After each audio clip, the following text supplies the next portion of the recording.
காரியும் கருணாகவும் ரிஷபராசி ரிஷப லக்னத்துக்கு சனி ராகு கிரக சேர்க்கைகள் ராசிக்கு 11ஆம் இடத்துல அமைஞ்சிருக்கக்கூடிய இந்த பலன்களை 9-10 தர்ம கர்மாதிபதினு சொல்லக்கூடிய சனீஸ்வர பகவான் ரிஷப லக்னத்துக்கு முதல் தர யோகாதிபதி அள்ளி கொடுக்கக்கூடிய கேட்காம கொடுக்கக்கூடிய யோகாதிபதி ராகுவோட இணையக்கூடிய பலன்கள். அது எங்கே இணைஞ்சிருக்காங்க? ராசிக்கு 11ஆம் இடத்துல அமைஞ்சிருக்கக்கூடிய பலன்கள் எப்படி இருக்க போகுது, என்ன மாதிரி ஒரு சூழ்நிலையில ரிஷபம் சந்திக்க காத்துட்டு இருக்குது. ரிஷபராசி ரிஷப லக்னம் காலபுருஷனுக்கு 2வது வீடு. சுக்கிர பகவான் ஆட்சி பலம் பெற்று சந்திரன் உச்சம் பெறக்கூடிய வீடு. பொதுவாகவே சந்திரன் அப்படிங்கிறது தாய்மைக்கான காரகரகம். என்னங்க கடகராசி ரிஷபமே அதே மாதிரி தான். தாய்மை குணம் ரொம்ப அதிகம். அம்மா மேலே ரொம்ப பாசம் அதிகம். எந்த ஒரு விஷயத்தையுமே பார்த்தீங்கன்னா சட்டுன்னு எடுத்துக்கவே மாட்டாங்க. ரொம்ப யோசித்து அலசி ஆராய்ஞ்சு அடுத்தவங்களுக்கு நல்லது, நம்மளுடைய குடும்பத்துக்கு நல்லது அப்படின்னு சொன்னால் மட்டும்தான் உடனே கன்சிடர் பண்ணுவாங்க. எந்த ஒரு பிரச்சனையாக இருக்கட்டுங்க, அம்மா சொல்லட்டும், சரிம்மா, சரி கொஞ்சம் பொறுமையாக பார்த்துக்கலாமா அப்படிங்கிற மாதிரி தன்மையாக பேசக்கூடிய நபர்கள். காலபுருஷனுக்கு 2வது எடுக்கணும்னா ரொம்ப அறிவு ரொம்பவே அதிகங்க. எந்த ஒரு விஷயத்தையுமே கண்ணால் பார்த்து அந்த விஷயம் பழகி இருக்குது, வேலை செய்யணும் அப்படிங்கிறது இல்லை. கண்ணால் பார்த்து 10 நிமிஷம் பார்த்தாங்கன்னா அந்த வேலையை திறம்பட செய்யக்கூடிய நபர்கள். வேலையில் இவங்கள விட வாழ்க்கையில் யாருமே இல்லை அப்படின்னு சொல்லக்கூடிய நபர்கள். ஏன்னா இந்த ராசிநாதனே 6ஆம் அதிபதியாக வர்றதுனால வேலையில் ரொம்பவே திறமைசாலி. எந்த ஒரு சூழ்நிலையில் இருந்தாலுமே வாழ்க்கையில் உயரத்துக்கு போகக்கூடிய ராசி. எழுதி வச்சுக்கலாம், எழுதி கொடுத்துடலாம். நீங்கள் எப்படி இருந்தீங்க அப்படிங்கிறது இல்லை, இனி வரக்கூடிய காலங்களில் எப்படி இருக்கீங்க. நிச்சயமாக நீங்கள் ஒரு சக்ஸஸ்ஃபுல்லான லைஃப்பை நீங்கள் தொட்டுட்டு போவீங்களா? எஸ், ரிஷபராசி ரிஷப லக்னம் சக்ஸஸ்ஃபுல்லான இடத்த தொட்டுட்டு போகும். அது வாழ்க்கையில் எவ்வளவு கீழே இருந்தாலுமே நான் ஜெயிச்சிருவேன் அப்படின்னு போராடக்கூடிய ராசியாக இருக்கும். நிறைய சொல்லிட்டே போகலாம். வேலைக்கு சம்மந்தப்பட்ட விஷயத்தில் ரொம்ப முக்கியத்துவம் கொடுக்கறது, குடும்பத்துக்கு எல்லாத்துக்குமே ரொம்ப முக்கியத்துவம் கொடுக்கறது, என்ன தனக்குன்னு எதுவுமே வச்சுக்க தெரியாத ராசி. அது மட்டும்தான் நெகட்டிவ்ங்க. தன்னுடைய அம்மாக்காக செஞ்சேன், தன்னுடைய தங்கச்சிக்காக செஞ்சேன் அப்படின்னு கடனை பார்த்திங்கன்னா மேற்கொண்டு தனக்காக ஏற்றுக்கக்கூடிய ராசி. அந்த கடனை நினச்சி பயப்படாத ராசியும் கூட. அது பிளான் போட்ட மாதிரி கட்டிட்டு வெளியே வந்துடுவாங்க. அதுதான் இந்த ராசியோடைய மிக சிறப்பு. மற்றவங்கெல்லாம் பார்த்திங்கன்னா கடனை என்ன வாங்குகிறோம் ஏது வாங்குறோம்னா யோசிக்கவே மாட்டாங்க. இந்த வருஷம் இந்த கடன் வாங்குகிறோம், இந்த நல்லதை பண்ணுறோம், அம்மா விருப்பப்படுது, தங்கச்சி விருப்பப்படுது, பண்ணுறோம். ஆனால் இதுலேருந்து சீக்கிரம் வெளியே எப்படி வருவோம் அப்படிங்கிற பிளானிங் ரொம்பவே அதிகமாக இருக்கக்கூடிய ராசி. நிறைய பார்த்திங்கன்னா வாழ்க்கையில் யோகம் அப்படிங்கிறது ரொம்ப கம்மியாக தான் அனுபவிச்சிருக்கோம். அதனால் மற்றவங்க போட்ட எஃபர்ட்ஸோட நான் 1000 மடங்கு போட்டிருக்கேன். ஆனால் மற்றவங்க கொடுத்ததை விட எனக்கு கொஞ்சம் கடவுள் கம்மியாக தான் கொடுத்தாரு. இருந்தாலுமே எனக்கு நிறைவாக இருக்குது. என்னுடைய பொருள் என்றைக்குமே எனக்கு விட்டு போகக்கூடாது அப்படின்னு ரொம்ப தைரியம் போகாது அப்படி அளவுக்கு நான் கெட்டியாக பிடிச்சிருக்கேன் அப்படின்னு சொல்லக்கூடிய ராசியும் இந்த ராசி தான். நிறைய விஷயங்கள் இன்றைக்கெல்லாம் சூழ்நிலைகள் சுத்தமாக மாறி இருக்குங்க. புதனுடைய வீடான கேது அந்த 5ஆம் இடத்துல உட்காந்துருக்கனால பாக்கியங்கள் அப்படிங்கிறது ரொம்பவே கம்மியாக இருக்குது. உங்கள் முன்னாடி ஒன்றும் தெரியாதவன் எல்லாமே ரொம்பவே ஆட விட்டு நிறைய விஷயங்கள் பார்த்திங்கன்னா உங்களுக்கு பின்னாடி நிறைய பேசுகிறாங்களா அப்படின்னா எஸ், இன்றைக்கும் பேசிகிட்டு இருக்காங்க. அதை நினச்சி வருத்தப்பட்டு இருந்தீங்க. என்னடா உங்களுக்கெல்லாம் தான் உதவி பண்ணினேன், நீங்களாம் ஏன்டா இப்படி மாறிட்டீங்க, என்னையவே இப்படி பேசுகிறீங்களே அப்படின்னு நிறைய துரோகத்தை, முதுகில் குத்தின துரோகத்தை எல்லாம் தாங்கிட்டு பார்த்துட்டு இன்றைக்கி அமைதியாக இருக்கக்கூடிய ராசியும் கூட.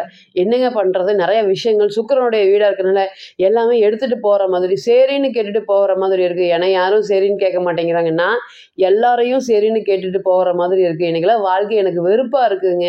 சனீஸ்வர பகவான் நல்லா தொழிற்சனத்தில் இருக்கார், நல்லா தான் ஓடுது. இருந்தாலுமே எனக்கு வாழ்க்கையில் ஏதோ ஒன்று மிஸ் ஆன மாதிரி இருக்குது. செவ்வாய் பகவான் பாருங்கள் ராசிக்கு 7ஆம் அதிபதி ராசிக்கு தன்னுடைய வீட்டுக்கு 8ல் மறைஞ்சிருக்காரு. ராசிநாதனான குரு ராசிக்கு அஷ்டமாதிபதியான குரு ராசியிலே உட்காந்துருக்காரு. அதாவது இதுக்கு மேலே வாழ்க்கையில் எந்த ஒரு கஷ்டங்களும் இல்லை, ஒரு அவமானங்களும் இல்லை அப்படின்னு நான் சும்மா போனால் கூட என்னை கூப்பிட்றாங்க. ஏதாவது ஒரு பிரச்சனைனா நான் எந்த பிரச்சனைக்கும் போகிறதில்ல. கதவை தட்டி பிரச்சனைகள் கொண்டு என் காலில் போட்டு போகிறாங்க.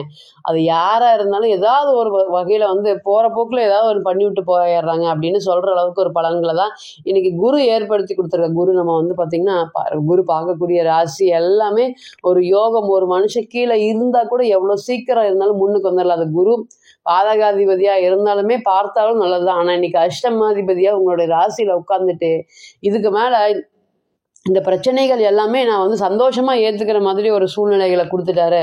அதுதான் எனக்கு நிறைய வருத்தங்களாக இருக்குது. நான் இப்படிலாம் இருந்திருக்கணும் அப்படிங்கிற மாதிரியான பலன்களை நிறைய சந்திச்சிருக்கீங்க. இந்த 1 வருஷமாக உங்களுக்குலாம் 7.5 சனி மாதிரி இருக்கும் இந்த குருவோடைய. என்ன குரு வந்து சந்தோஷமாக பண்ண வைப்பார், அது மட்டும்தான் குரு. மற்ற கிரகங்கள்லாம் 7.5 சனியெல்லாம் வரும்போது சங்கடங்களாக பண்ண வைப்பார். இன்னைக்கு வந்து இந்த 1.5 வருஷமாக சந்தோஷமாக எல்லாத்தையும் சரின்னு கேட்டு சிரிச்சுக்கிட்டே ஒரு விஷயம் பண்ணிட்டு, சிரிச்சுக்கிட்டே கடன் வாங்குறீங்க, சிரிச்சுக்கிட்டே அவமானப்படுறீங்கன்னு தெரிஞ்சுமே அமைதியாக இருக்கீங்க.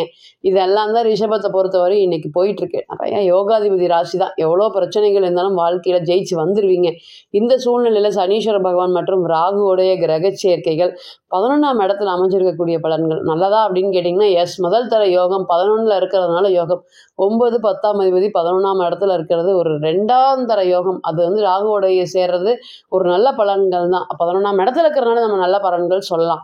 நிச்சயமாக இது எப்படி கொடுக்கறதுக்கு, பலன் கொடுக்கறதுக்கு காத்துட்ருக்கு. ஓம் சனீஸ்வர பகவானே போற்றி போற்றின்னு சொல்லி அவர் பாதம் வணங்கி, இந்த ராசிக்கு முதல் தர யோகாதிபதி எங்களுக்கு நீங்கள் எந்த பிரச்சனையும் வராமல் மற்றவங்களை இருந்து காக்கணும் அப்படின்னு சொல்லி வேண்டிட்டு முதல் பலன்கள் அப்படிங்கிறத சனி ராகு கிரக சேர்க்கைகள் ராசிக்கு 11ஆம் இடத்துல அமைஞ்சிருக்கிறதுனால முதல் தர 2ஆம் திருமணங்க.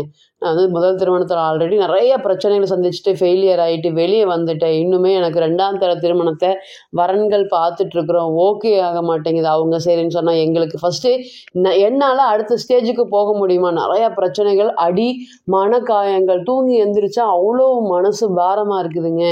திருமண வாழ்க்கையிலேருந்து வெளியே வந்தது, மறுபடியும் திருமணம் அப்படிங்கிறது வீட்டில் ரொம்பவே புஷ் பண்ணுறாங்க. என்னால் எதுவுமே பேச முடியாத ஒரு சூழ்நிலைகள் இருக்கேன். இனி வரக்கூடிய காலங்கள் 2ஆம் திருமணத்திற்கு ஒரு யோகமான காலங்களாக இருக்குமா நீங்கள் சொல்லுங்கள் அப்படின்னு கேட்டிங்கன்னா எஸ். சனி ராகு கிரக சேர்க்கைகள் 11ஆம் இடத்துல இருக்கிறதுனால இந்த நேரம் 2ஆம் திருமணத்துக்கு நிச்சயமாக சப்போர்ட் பண்ணும். அதே போல் 5ஆம் இடத்த வந்து சனியும் ராகும் சேர்ந்து பார்க்கறதுனால, சனீஸ்வர பகவான் பார்க்கறதுனால முதல் தர யோகமாக குழந்தை பேருங்க. அனுதினமும் பெருமாள் கிட்ட வேண்டிட்டு இருக்கோம், எங்களுக்கு ஒரு குழந்தை கொடுக்கணும் அப்படிங்கிற மாதிரி. போகாத கோயில் இல்லை, கேட்காத தெய்வம் இல்லை, எல்லாத்துக்கிட்டையும் கேட்டுட்டு எங்களுக்கு ஒரு குழந்தை வர வேணும் அப்படின்னு. இனி வரக்கூடிய காலங்களில் குழந்தை பேருக்கு இது சிறப்பான யோகமான நேரமாக இருக்கும். அது சார்ந்த மருத்துவம் சம்மந்தப்பட்ட ட்ரீட்மெண்ட் எடுக்கிறதுக்குமே இது நல்ல நேரமாக இருக்கும். ரொம்ப வருஷமாக ட்ரை பண்ணிட்டோங்க, 5-6 வருஷமாக ட்ரை பண்ணிட்டோம் அப்படின்னு சொல்லக்கூடிய நபர்கள் அனைவருக்குமே இந்த கோச்சாரம் குழந்தை பேருக்கு நிச்சயமாக உங்களுக்கு சப்போர்ட் பண்ணும்.